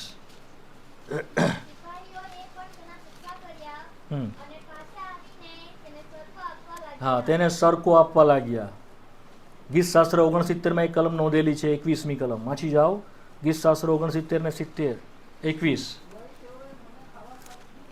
તેઓએ મને ખાવા સારું પીત આપ્યું, મને તરસ લાગતા તેઓએ સરકો પાક્યો. એના હોઠો કે જેમાંથી બોરનો અર્ક ઝરતો, તેને તેઓએ તે વાસ્તવને પીવડાવી. 14મી કલમ, ગીતોનું ગીત 5મો અધ્યાય 14મી કલમ, તેના હાથ પોખરા જડેલી સોનાની વીંટી જેવા, નીલમથી મળેલા હાથીના દાંત કામ જેવા તેના શરીર. 15મી કલમ, તેના પગ ચોખ્ખા સોનાની કુંભીઓ બેસાડેલા સંગમરમર સ્તંભ જેવા છે. તેનો દેખાવ લાબોનના જેવો એરંજ વૃક્ષ જેવું ઉત્તમ છે. એ પગોને ને હાથોને છન્ની કરવામાં આવ્યા કાંટાથી અને ખિલ્લાઓથી. યોહાનની સુવાર્તા 19 અને 34માં વાંચીએ છીએ. યોહાનની સુવાર્તા 19 ને 34.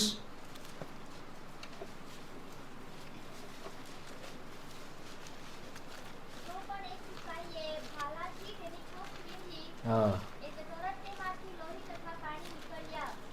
એક સિપાહીએ ભાલાથી તેની કૂંખને વીંધી નીકળીને શું નીકળ્યા? લોહીને. હા, જો 19મો અધ્યાય 18મી કલમમાં કે લખે છે, ત્યાં તેઓએ તેને તથા તેની સાથે બીજા બંને વધસ્તંભે જડ્યા. ખાલી આટલા શબ્દમાંથી તે પૂરું થતું નથી કે તેઓને વધસ્તંભે જડ્યા, પણ કેવી રીતે વધસ્તંભે જડ્યા તે 20મા અધ્યાયની 27મી કલમમાં નોંધવામાં આવ્યું છે. યોહાન 20 ને 27. પછી તે થોમાને કહે છે કે તારી આંગળી અહીં સુધી પહોંચાડીને મારા હાથ જો, તારો હાથ લાંબો કરીને મારી કૂખમાં નાખ. વિશ્વાસુ ન રહે પણ વિશ્વાસુ થા.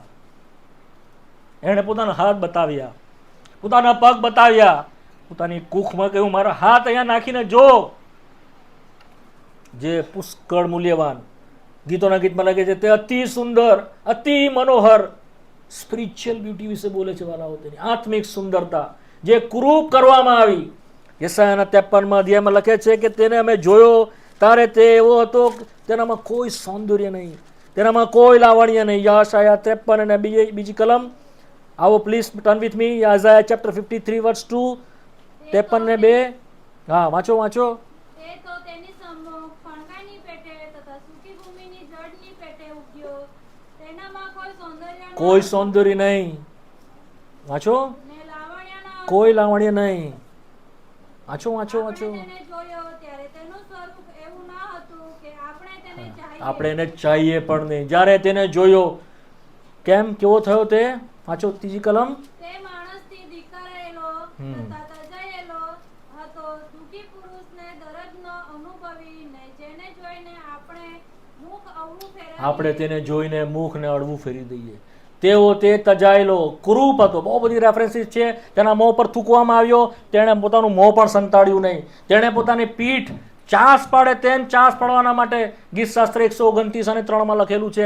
તેણે પોતાનો બરડો ખુલ્લો મૂકી દીધો. જે લોકોને જેવું ચાહ્યું તેવું તેવું તેને કર્યું, એવું લખેલું છે. જેવું તેઓએ ચાહ્યું તેવું તેઓએ કર્યું. તેની મસ્કરી કરી. તેઓ માથા ડુમાવ્યા અને કહ્યું કે વારે મંદિરને પાડી નાખનાર, 3 દિવસમાં તું પોતાને બચાવ. જો તું નીચે ઉતરી આવે તો અમે તારી પર વિશ્વાસ કરીશું. જો તું ખ્રિસ્ત છે તો નીચે ઉતરી આવ. પણ જે વાત તેણે શીખવાડેલી શિષ્યોને, જે કોઈ પોતાનો નકાર કરે છે અને વધસ્તંભ પર રહે છે અને પોતાનો જીવને બચાવતો નથી, તે પોતાને બચાવશે. જો તેણે પોતાને બચાવ્યો હોતે ને ઉતરી આવ્યો હોતે તો તે આપણને બચાવી શક્યો નહોતે. પણ તે મરાયો. તે મરાયો કે બાપની ઈચ્છા હતી કે ત્યાં બધું પૂરું થઈ જાય, માણસનું સર્વ પૂરું કરવામાં આવે. તેના શરીરમાં, તેના શરીરમાં જે કઈ જૂનો આદમથી ચાલી આવેલું છે, જે કઈ જૂની સૃષ્ટિમાંથી ચાલી આવેલું છે, ખ્રિસ્તના વધસ્તંભ પર ખ્રિસ્તને દંડ કર્યા વગર બીજો કોઈ માર્ગ નહોતો. તમને એની કઈ મૂલ્ય સમજ પડે છે વાલો? તમે સમજો છો કે બીજો કોઈ રસ્તો જ નહોતો તમને મને બચાવવાના માટે? કેટલી આપણે એનું મૂલ્ય ગણ્યું, કેટલી વાતની આપણી સભાનતામાં તે છે. કેવી રીતે આ પૃથ્વી પર આપણે જીવીએ છીએ અને ચાલીએ છીએ. આ વધસ્તંભને કેટલું મૂલ્ય છે આપણા માટે. 40 દિવસ ઉપવાસ કરો તો તે મૂલ્ય નહીં પૂરું થાય વાલો. નો, દેહનું કઈ ચાલશે નહીં. એ આત્મા માંગે છે, એ આત્મા માંગે છે. તમે આત્મિક રીતે જન્મો તે માંગે છે. તમે દૈહિક રીતે ગમે એટલા સારા થાવ, દૂત જેવા બી દેખાવ, તો તમે હું સ્વીકાર નહીં થશે. હું ખચિત કહું છું, તો તારે નવો જન્મો પામવો જ જોઈએ. તમારે આત્માથી જન્મવું જ જોઈએ. તો તમને નવી સૃષ્ટિમાં, વધસ્તંભની બહાર, વધસ્તંભની પાછળ તમને જગા કે સ્થાન મળશે. વધારે આગળ નહીં જાઓ, મારો સમય પૂરો થઈ ગયો. પરંતુ વધસ્તંભથી જે થયું તે વાત ખાલી તમને કહી દઉં કે થયું શું. નહીં તો જો તમે નહીં જાણશો તો શૈતાન ફરી તમને ગૂંચવાડાવા નાખશે. થોડુંક તે વિશે 5 મિનિટ બંધ કરી દઈશ પૂરને. વધસ્તંભ દ્વારા જે કામ કરવામાં આવ્યું, વધસ્તંભ પર શું થયું તે મેં તમને કહી દીધું. વધસ્તંભ પર શું, વધસ્તંભના કારણે શું બન્યું છે તે પણ તમારે જાણવું જોઈએ. કારણ કે લખે છે દેવનું વચન કે તે દેવનું સામર્થ્ય છે. શું છે? ધ પાવર ઓફ ગોડ, કે જે અંધકારના બરોડોને તેણે હરાવ્યા છે. વાંચીએ છે, જો ઝડપથી જોઈ લઉં, તમને ખાલી રેફરન્સ નાખી દઈશ. યોહાનની સુવાર્તા તેનો 12મો અધ્યાય. યોહાનની સુવાર્તા 12મો અધ્યાય. એ અધિકારીને બહાર કાઢી મૂકવામાં આવ્યો છે. તેનું જે હતું તે બધું ઈસુ ખ્રિસ્તે જય પામીને લઈ લીધું છે. જ્યારે તેણે સંપૂર્ણ થયું એમ કહ્યું, ત્યારે એના અધિકારમાંથી દેવે બધું છોડાવ્યું છે. શું તમે છૂટ્યા? યોહાનની સુવાર્તા 12મો અધ્યાય. યોહાનની સુવાર્તા 12મો અધ્યાય, તે 31 ને 32મી કલમ. હવે આ જગતનો ન્યાય કરવામાં આવે છે. હા, હવે આ જગતના અધિકારીને કાઢી નાખવામાં આવશે. આ જગતના અધિકારીને વધસ્તંભ પર કામ દ્વારા બહાર કાઢવામાં આવ્યો. 32મી કલમ. જો મને પૃથ્વી પરથી ઊંચો કરવામાં આવશે તો હું સર્વને મારી તરફ ખેંચીશ. એના વધસ્તંભના કામ દ્વારા આખા જગતને તેણે પોતાની તરફ ખેંચ્યું છે. બીજા કોઈ રીતે તેણે આપણા હૃદયો જીત્યા નથી. એક મોટો રાજા થઈ ગયો, નેપોલિયન બોનાપાર્ટ. જો તમે તેના વિશે જાણતા હો, યુરોપની અંદર તેણે જગતના રાજ્યો પોતાની તલવારથી જીત્યા. તે જ્યારે મરવાનો હતો અને જેલમાં હતો ત્યારે તેણે આ પ્રમાણે કહ્યું કે અમે તો તલવારથી આખા રાજ્યો અને જગતોને જીત્યા, પણ એક માણસ આવ્યો કે જે સુથારનો દીકરો હતો, તેણે વધસ્તંભની મારફતે આખા જગતને જીત્યું. એને અમે તો તલવારથી કશું નહીં પામ્યા, ખાલી હાથે ગયા. આજે આખું જગત તેણે જીત્યું છે. દેવને માટે તેણે નવું રાજ્ય ઊભું કર્યું, દેવને માટે નવી સૃષ્ટિ ઊભી કરી. તેણે પોતાને આપી દેવા દ્વારા, ખાલી કરવા દ્વારા, નમ્ર કરવા દ્વારા, નકારાવા દ્વારા સર્વને જીત્યા છે. આ મોટું કામ તેણે કર્યું. તેણે પરાક્રમોને અધિકારીનો તોડી પાડ્યા. કોલોસીઓનો પત્ર તેનો બીજો અધ્યાય તેની 15મી કલમ, કોલોસિયન્સ ચેપ્ટર 2 વર્સ 15, કોલોસી 2:15. ઝડપથી વાંચો. અને રાજ્યો તથા અધિકારોને તોડી પાડીને વધસ્તંભે તેઓ પર જય મેળવી વધસ્તંભની ઉપર જય મેળવ્યો. અંધકારના સર્વ પરિબળોને અધિકારીઓને તેણે તોડી પાડ્યા. વાંચો. તેઓને જાહેર રીતે ઉઘાડા પાડ્યા. જાહેર રીતે ઉઘાડા પાડ્યા. એફએસસી 2:16 આપણે વાંચી ગયા. તેણે વધસ્તંભની ઉપર વેરને નાબૂદ કર્યું. હિબ્રુઓના પત્ર 10મો અધ્યાય અને તેની 10મી કલમ વાંચો ઝડપથી. હિબ્રુ 10:10.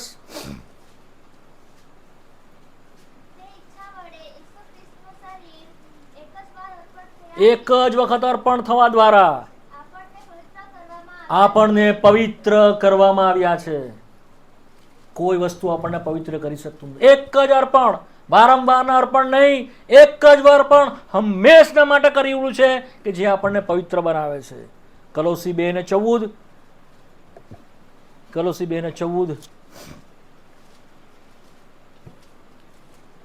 અને વિધિઓનું ખત જે આપણી વિરુદ્ધ હતું અને આપણને પ્રતિકૂળ હતું તેને ભૂંસી નાખીને તથા વધસ્તંભે તેને ખીલા મારીને પથમાંથી કાઢી નાખ્યું. આખું નિયમશાસ્ત્ર કે જે 613 આજ્ઞા છે, કે જે નિયમ તો સારો છે, નિયમ ખરાબ નથી, નિયમ પરફેક્ટ છે, પરંતુ નિયમ આપણને બચાવી શકતો નહોતો. ઉથલાનું એ નિયમ આપણને દોષિત ઠરાવતો હતો, એ નિયમ આપણને કઠેરામાં ઊભો રાખતો હતો, એ નિયમ આપણને નરક સુધી લઈ જતે. પણ એ નિયમને કહે છે કે વધસ્તંભ પર ટાંગીને તેનું વિધિઓનું ખત તેણે દૂર કર્યું છે. હવે નિયમથી નહીં પરંતુ કૃપાથી, નિયમથી બચાવ નહીં પણ કૃપાથી તે આપણી પાસે આવ્યો. આપણાથી જે થઈ શકતું નહોતું આપણા બદલે તેણે નિયમને પૂરો કર્યો, કારણ કે તે નિયમની સંપૂર્ણતા છે અને આપણા માટે તેણે એ નિયમને પૂરો કર્યો. આપણા પક્ષે નિયમ પૂરો થયેલો છે. વધસ્તંભ પર તેને પણ તેણે દૂર કર્યું. તો આ વધસ્તંભનું થયેલું કામ છે. શું તમે તે જાણ્યું? શું તમે તે જાણ્યું? વાલાઓ, જો તમે જાણો છો તો પોતાને એની પાસે લાવો, નમ્રતાથી લાવો. એક બાબત માટે, તમારા ઉદ્ધારના માટે. જો તમે હજુ પણ પાપની કબૂલાત કરી નથી, પસ્તાવો કર્યો નથી, નમ્રતાથી પસ્તાવો કરીને પોતાનું જીવન તેની પાસે સોંપી દો. એ વધસ્તંભની આગળ કહો, પ્રભુ હું આવું છું.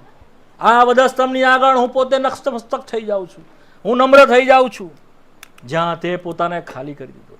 મારા માટે જે દેવે કર્યું છે તેને હું સ્વીકાર કરું છું. આ પહેલું કામ. બીજું કામ કે જો ઉદ્ધાર પામ્યા, તારણ પામ્યા, પ્રભુને જીવન સોંપ્યું, ચાહે 10 વર્ષ પહેલા, ચાહે 5 વર્ષ પહેલા, ચાહે 25 વર્ષ પહેલા, છતાં પણ હજુ પણ આપણે જગતની સાથે ભેળસેળ વાળું જીવન છે. આપણામાં સેપરેશન દેખાતું નથી, આપણામાં અલગતા દેખાતી નથી. કોઈ પણ જોઈને એવું કહી શકતું નથી કે આપણે દેવના છે કે જગતના છે. જગતના લોકોની સાથે ભેગા થયા ત્યારે જગતના જેવા દેખાઈએ, દેવના લોકોની વચ્ચે આવીને બેસે તો દેવના લોકોના જેવા દેખાઈએ છે. કોઈ પણ સેપરેશન આપણામાં દેખાતું નથી, અલગતા દેખાતી નથી. એનું કારણ છે કારણ કે આ શરીર જે છે તે વધસ્તંભ પર ઈસુની સાથે નથી. ફરીને ફરી કહું છું કે આપણે વધસ્તંભ પર એની સાથે મરવું પડશે વિશ્વાસથી. તો તમે એ નવી સૃષ્ટિમાં પ્રવેશશો. આ મકાન છોડીને જાઓ, આ દરવાજો છોડીને જાઓ, મનમાં નિર્ણય કરીને જાઓ. આટલું મોટું કામ દેવે કર્યું છે, બધું હરાવી નાખ્યું છે. તમારે ખાલી વિશ્વાસથી તેનું પોતાનું કરવાનું છે. કઈ વાત સમજ નહીં પડી હોય, એક વાતથી તમને સિમ્પલ ઉદાહરણથી કહું. કાંકરાપાર છે, આ કાંકરાપારની અંદર અણુમથક આવેલું છે. સમય આવે કદાચ એ અણુમઠ ફાટી જાય અને એમાં ભયંકર તબાહી થઈ જાય, અને જે કાંકરાપારથી સુરત અથવા આ બાજુ નીકળવાનો માર્ગ બંધ થઈ જાય, અને એક જ માર્ગ, એક જ પુલ બચેલો હોય, અને એ જો તમારા માટે પ્રોવિઝન કરેલું હોય, તમે શું કરશો? શું કરશો? એ કાંકરાપાળવાળા દોડીને પુલની પાસે આવશે કે નહીં આવે? આવશે કે નહીં? નિશ્ચય ત્યાં મરો છે, નિશ્ચય ત્યાં અણુમતક ફાટશે તો કોઈ નહીં બચે. તેઓ પુલ ઓળંગીને આ બાજુ આવશે. ખ્રિસ્તનો વધસ્તંભ એ પુલ છે વાલાઓ.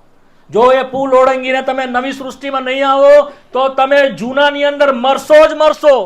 એ વધસ્તંભમાં વધસ્તંભની પાસે આવ્યા સિવાય દેવની પાસે બીજો કોઈ માર્ગ નથી. ખ્રિસ્ત મર્યો, આપણે પણ તેની સાથે મરવું પડશે. હું તમને વધારે સમજાવી શક્યો નથી. દેવનો આત્મા તમને સમજાવે. આ વચનો ફરીને ફરી તમે સાંભળજો. કદાચ યુટ્યુબ પર બી હશે. પ્રભુ તમારી આંખોને ખોલે. જે મારાથી સમજાવાયું નથી, દેવનો આત્મા તમને સમજાવે. પ્રાર્થના કરવાના છે. આંખો બંધ રાખીએ. થોડોક સમય ઘૂંટણ પર આવીએ. જો દેવે તમારી સાથે વાત કરી છે વાલાઓ, આ ઓલ્ટર કોલ છે.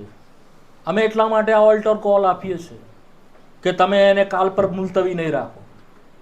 શૈતાન બહુ ચાલાકીથી તમને એમ કહેશે કે આ બધી વાત સાંભળી, બધી બહુ ફાઇન, બહુ સરસ વાત, પણ એના પર કાલે વિચાર કરીશું, પછી એને વિશે જોઈશું, રાતે આપણે એના વિશે વિચાર કરશું.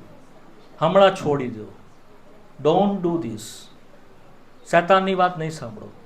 હાલ જ હમણાં જ આ જગ્યા છોડીને જાઓ તે પહેલા દેવના આત્માની હાજરી છે. દેવનું વચન પ્રિવેલ છે. તમારા હૃદયની સાથે વાત કરી રહ્યું છે. હમણાં જ તેની સાથે સીધું કરો. જો અહીંયા કોઈ એવું બેઠું છે કે હજુ પણ અનંત તારણથી દૂર છે, મહાન તારણ જે સનાતન છે તેનાથી દૂર છે, ખ્રિસ્તના લોહીથી નથી ધોવાયું, પાપની માફી પામ્યું નથી, ખાતરી નથી કે જો હમણાં હું મરી જાઉં તો હું ક્યાં જઈશ, અથવા હમણાં જો પ્રભુ આવી જશે તો મારું શું થશે, જો એ ખાતરી નથી, અમે તમને દેવના વચનથી ખાતરી આપવા માટે અહીંયા ઊભા છે. અમે તમારી જવાબદારી લઈએ છીએ.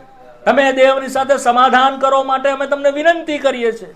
અમે દેવના મોકલવાથી અહીંયા આવ્યા છે. દેવના ભારે બોજથી તમારી સાથે દેવનો બોજ વહેંચીએ છીએ. અમારું કંઈ અમે કહેતા નથી, દેવની વાત અમે તમને કહીએ છીએ. વાલાઓ, આ મકાન છોડીને જાઓ, ચાહે નાના ચાહે મોટા. ઈસુ ખ્રિસ્તના એ બલિદાનને તમારામાં સ્વીકારો. એને કહો, પ્રભુ તે મારા માટે જે કંઈ કર્યું એના માટે તારો આભાર. તમારા મનમાં પ્રાર્થના કરો. તમે એને કહો, પ્રભુ તારી સ્તુતિ થાવ, જે મારાથી થઈ શકતું નહોતું તમે કર્યું. હું તેના પર વિશ્વાસ કરું છું. મારા પાપોની ક્ષમા. સાચા અર્થમાં મને જન્માવ, મને નવો જન્મ આપ. આત્માથી અને પાણીથી એટલે તારા વચનથી મને જન્માવ. તારો આત્મા તે મોકલ્યો છે, તારું વચન અપાઈ રહ્યું છે. હવે મને જન્માવ એનાથી. મને જન્માવ જે કે અવિનાશી સદાકાળ રહેનાર જીવંત વચન છે તેનાથી મને જન્માવ. તે તમને નવો જન્મ આજે જ આપશે અને તમે અનંતકાળ જે નવી સૃષ્ટિ છે તેમાં તમે પ્રવેશ પામશો. જો કોઈ છે, કૃપા કરીને મહેરબાની કરીને આ જગ્યા જાઓ, છોડી દો તો પહેલા પૂરી ખાતરી સાથે જાઓ. મારા પાપ માફ કરી ગયા.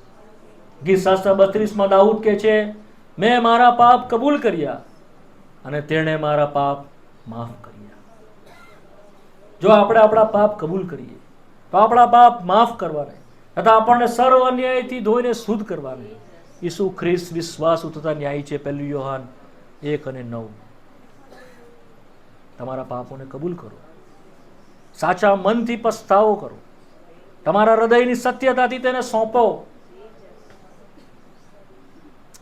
બીજા લોકો કે જેઓ ઉદ્ધાર પામ્યા છે છતાં પાપની સાથે જીવે છે, પાપમાંથી છૂટી શકતા નથી, ગંદી આદતોમાં ફસાયેલા છે, અંધકારના જે આદતો છે, અંધકારનું જે તાકાત છે તેની નીચે હજુ પણ બંધારણમાં છે, નશામાં બંધાયમાં છે, છૂટી શકતા નથી.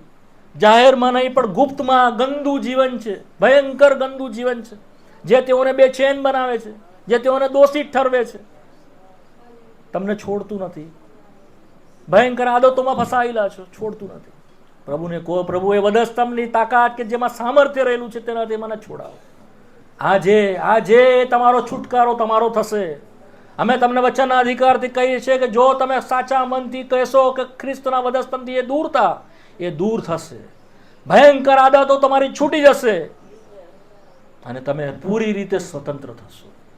જો તે તમને સ્વતંત્ર કરે તો તમે સ્વતંત્ર થશો.